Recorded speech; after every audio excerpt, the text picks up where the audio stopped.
Bonjour Tarek, bienvenue sur le plateau de la matinale. Bonjour Caroline. Alors vous êtes le président de l'UMI Vendée, c'est l'Union des métiers de l'industrie de l'hôtellerie. Et si vous êtes là, c'est pour nous parler de Vendée Pro. Donc ça a l'air, vous allez nous expliquer, d'être un gros rendez-vous quand même assez important pour la profession. C'est organisé en tout début de semaine prochaine à La Roche-sur-Yon. Exactement, ça sera le 14 et le 15 au Parc Expo des Oudéries. Et en fait, c'est un bébé parce que c'est la naissance du premier salon qu'on a voulu pour la profession et les professionnels et les produits de Vendée. Donc c'est la toute première édition. Exactement, oui, c'est la première et c'est vrai que la Vendée méritait son salon. Dans tous les départements, les villes, les grandes villes, même aujourd'hui les villes moyennes avaient un salon. La Vendée est un département touristique. Les entreprises dans l'hôtellerie, restauration, boulangerie, boucherie sont nombreuses, multiples, se développent énormément et donc elles avaient besoin de ce salon-là. Alors l'idée c'est quoi? C'est d'essayer de réunir un petit peu tout le monde au même moment, au même endroit pour parler innovation ou pour parler des services qu'on peut trouver justement dans le département pour le secteur? C'est les deux. Et en fin de compte, on va retrouver des produits, de l'innovation. On va discuter ensemble de l'avenir de nos métiers. On va voir aussi nos petits jeunes dans les centres de formation faire des petites démonstrations. Donc c'est vraiment un endroit où on va se rencontrer pour parler de la Vendée, des produits de la Vendée, de la profession et de nos produits aussi.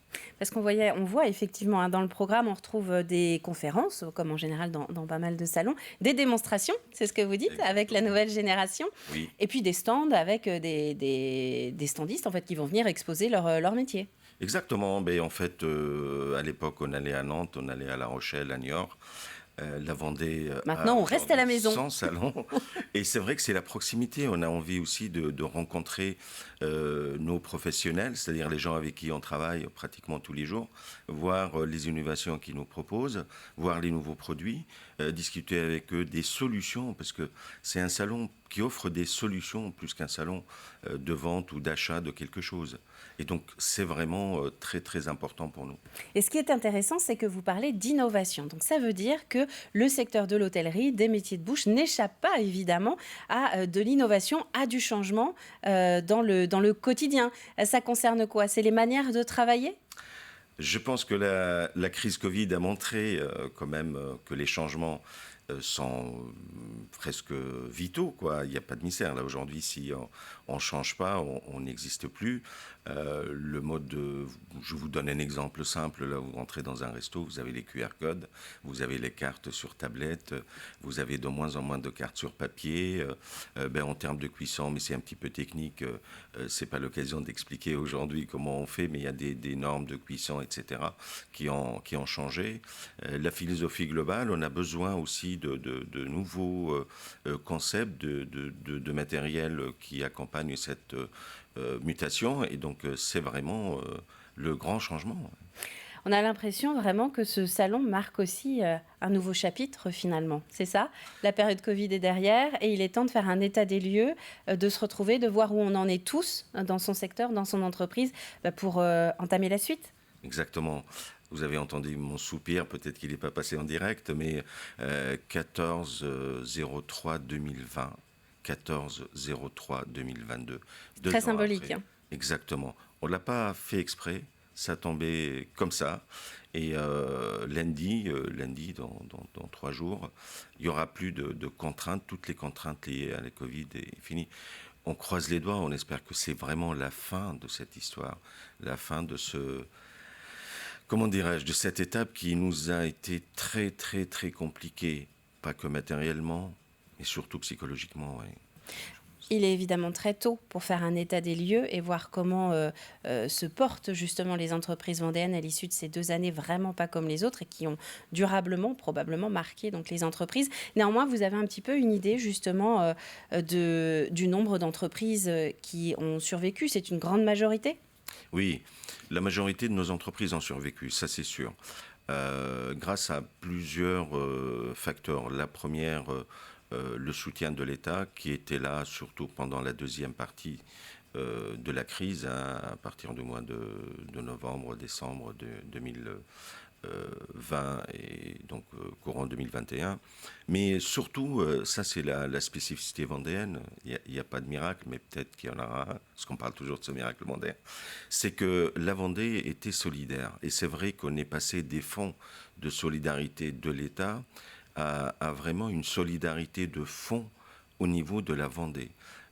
Je tiens à remercier tout le monde. C'est grâce à eux que nos entreprises sont encore debout et c'est grâce à eux qui sont en train d'envisager l'avenir avec vraiment beaucoup, beaucoup d'espoir. Donc, c'est plutôt l'optimisme qui vous marque aujourd'hui ? Ben, on l'a toujours eu malgré les difficultés qu'on a vécues. L'optimisme doit être accompagné, en fin de compte. Ce que je dis aujourd'hui, c'est le moment ou jamais. Moi, je vais l'appeler, ce qu'on appelle toujours résilience, rebond, relance. Moi, je pense qu'on part sur une renaissance carrément. Et le 14, avec le salon, marquera peut-être une nouvelle étape. Et je pense que cette renaissance, on doit l'accompagner. On ne faiblira pas. Nous, le syndicat, on sera là. Je sais et j'ai l'intime conviction que tous les acteurs sur le département de la Vendée seront là. C'est fort quand même de parler de renaissance, parce que ça veut dire quand même de vraiment presque tout oublier pour tout recommencer. Le 15 mars, je pense, ou le 16 mars, j'étais dans mon restaurant. Tout était fermé. C'était vide. Je vérifiais un petit peu les choses. Et je peux vous assurer que ce moment-là, j'espère ne plus le revivre. Et en fin de compte, tout s'est arrêté, oui. Mais je peux parler de renaissance, oui. On était quasiment dans un coma profond. Et là, aujourd'hui, c'est notre métier, on l'aime. Ce sont nos clients qu'on attend. Ils sont déjà là. J'espère qu'ils viendront de plus en plus et davantage. Et de la part de vos collègues, vous le sentez aussi au niveau du syndicat, des adhérents, ce nouveau souffle qui remonte un peu ? Je pense que c'est la majorité de nos collègues qui ont toujours été comme ça, dans cet esprit de ne pas se laisser abattre, d'aller vers l'avant. Et on le voit aujourd'hui. Vous allez dans des restaurants, des hôtels, des bowling, etc. Vous voyez la façon de, même si on voit très bien qu'ils ont quelques petits soucis, ils souffrent un petit peu, parce que il faut payer les charges, etc. Vous savez que les fonds de solidarité ont cessé, contrairement à ce que disent les gens des fois. Et il fallait perdre plus que 50% de son chiffre d'affaires pour avoir quelques remboursements de frais fixes. Mais là, aujourd'hui, non, ils travaillent, ils ont envie d'aller plus loin, mais je pense que c'est le caractère des gens de notre métier. Et donc ce salon Vendée Pro va également marquer un petit peu le début de la saison qui va commencer, saison estivale, dans le département. Et donc ce sera l'occasion de faire le plein d'idées. Salon professionnel, on ne l'a peut-être pas assez dit, c'est un salon qui est quand même destiné aux professionnels du secteur et aux jeunes en formation, je suppose, du secteur pour venir s'inspirer et voir un petit peu l'avenir de l'hôtellerie et des métiers de bouche. Merci Tarek Tarouche pour cette présentation de Vendée Pro et aussi pour ce point donc plus largement sur le secteur. On va vous suivre justement maintenant sur les prochains mois, puisque c'est aussi maintenant qu'une bonne partie de l'avenir va se jouer pour voir quel est l'état d'esprit et l'état des lieux du secteur de l'hôtellerie en Vendée. Merci à vous.